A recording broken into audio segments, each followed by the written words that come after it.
Welcome to our news updates.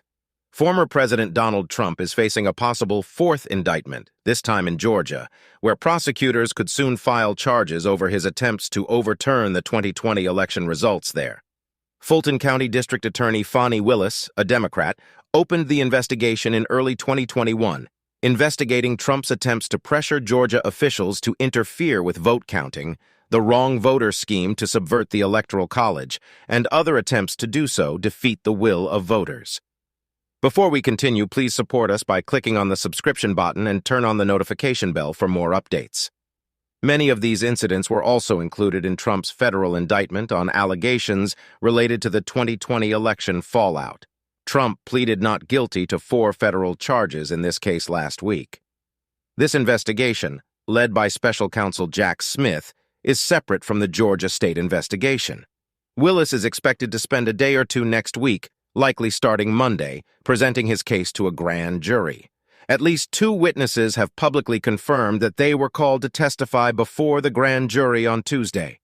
Trump has vehemently denied wrongdoing, as have his allies, who are also under surveillance as part of the investigation. The former president has slammed Black Willis, calling her a racist and a mad Marxist. This is what you need to know about the investigation. What is examined? Candidate Joe Biden defeated Trump in Georgia by 11,779 votes, or about 0.23% of the nearly 5 million votes cast. Biden's narrow victory was confirmed by 2 points and endorsed by Governor Brian Kemp and Secretary of State Brad Raffensperger, both Republicans. Rather than concede, Trump launched a multifaceted attempt to overturn the results, including a campaign of pressure on key state officials. Trump wanted them to abuse their power to find enough votes to change the results or block certification of Biden's win. They declined. Look, I just want to do the following. I just want to find 11,780 votes. That's 1 more than we have, because we won the state, Trump said in a January 2, 2021 phone call with Raffensperger. When those efforts failed, Trump called on Georgia lawmakers to call a special session of the Republican-led legislature to celebrate Biden's victory to nullify. Trump's allies, including his attorney Rudy Giuliani, filed false fraud allegations with the State House and Senate at the December 2020 hearings. The Trump campaign, which had outside attorneys helping its cause, filed baseless lawsuits for attempting to overturn Georgia's results. The Trump campaign also recruited a group of Republican activists in Georgia as sham voters, part of a 7-state plan to undermine the Electoral College. These fake voter rolls played a key role in Trump's ill-fated plan to prevent Congress from confirming Biden's victory on January 6, 2021. At the same time, Trump tried to arm the Justice Department to help him intervene in Georgia and elsewhere. He tried to persuade senior Justice Department officials and federal prosecutors in Atlanta to falsely announce that the election had been rigged and that massive voter fraud marred Biden's victory. Trump supporters also attempted to disrupt an electoral system in Georgia in hopes of proving the election was rigged. Some Trump supporters also allegedly tried to intimidate a Fulton County campaign worker into falsely admitting that she was involved in a massive fraud scheme against Trump in 2020. Who might be charged? Trump is obviously at the center of the investigation.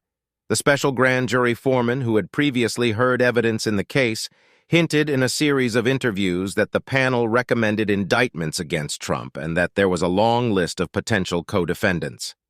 CNN recently reported that Willis is expected to file more than a dozen indictments. Prosecutors have informed some key players that they are the subject of the investigation. That includes Giuliani, who was an unindicted co-conspirator in Trump's 2020 federal indictment on 2020-related allegations. Goals, although some decided to cooperate with prosecutors.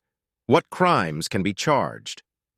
When the investigation began, Willis said his team was investigating a wide range of possible crimes. These included solicitation of voter fraud, providing false information to state and local government agencies, conspiracy, extortion, breaking an oath, and participating in election-related threats. CNN reported in March that prosecutors are considering racketeering and conspiracy charges. Willis has previously used Georgia's RICO laws, which stand for Corrupt and Gangster-Influenced Organizations, to prosecute gangs and even public school officials who oversaw a fraud scheme. What is the process?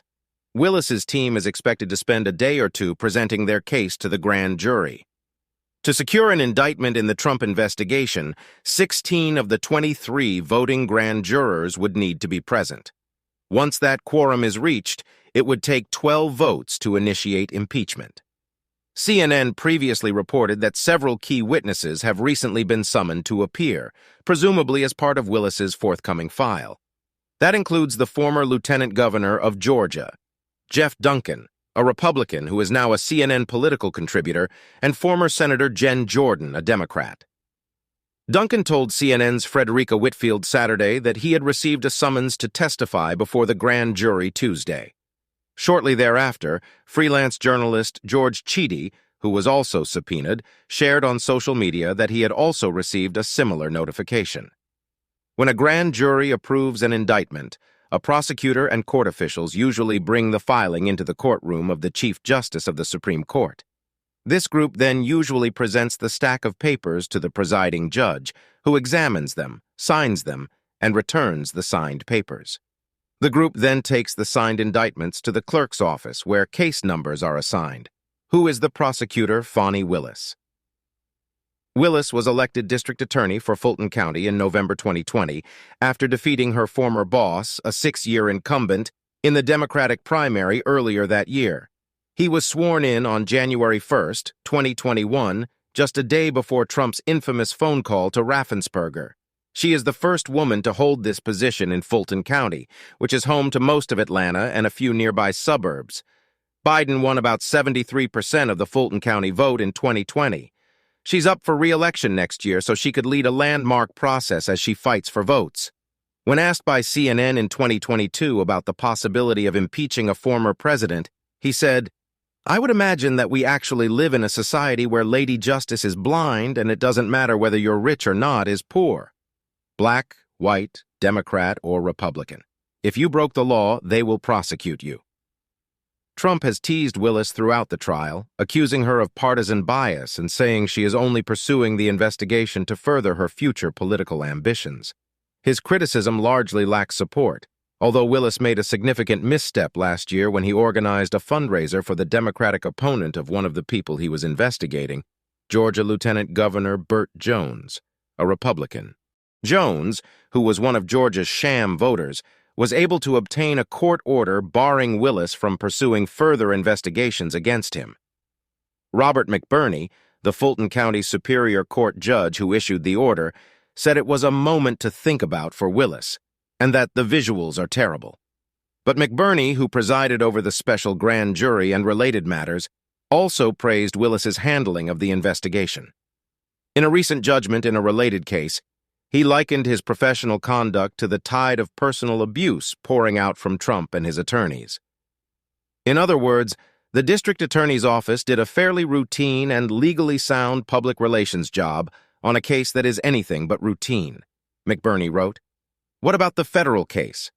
The allegations against Trump of undermining the federal election largely overlap with the Georgia investigation, but the investigation is independent. If Trump is indicted in Georgia, there could be some procedural and logistical challenges, such as mismatching the timeline of the state case with the federal case. If Trump wins the 2024 presidential election, he could order the Justice Department to drop the proceedings and could forgive himself. But the Georgia case, a statewide prosecution, could still move forward. How does Trump react? Trump has responded to the Georgia investigation with a steady barrage of attacks on prosecutors and has revived many of his exposed lies that the 2020 election was rigged. He also repeatedly invoked race in his public tirades against Willis. At a campaign rally on Tuesday, Trump called Willis a young woman, a young racist, and made unsubstantiated claims that she had ties to gang members. Trump's attorneys essentially attempted to neutralize the investigation by filing a motion with the judge overseeing the special grand jury and separately asking the Georgia Supreme Court to intervene. They wanted an injunction to prevent Willis from using the evidence he had collected in any future criminal or civil trial. These legal steps were considered far-fetched and have been rejected in recent weeks. Thanks for watching. Let us know your view in the comments section.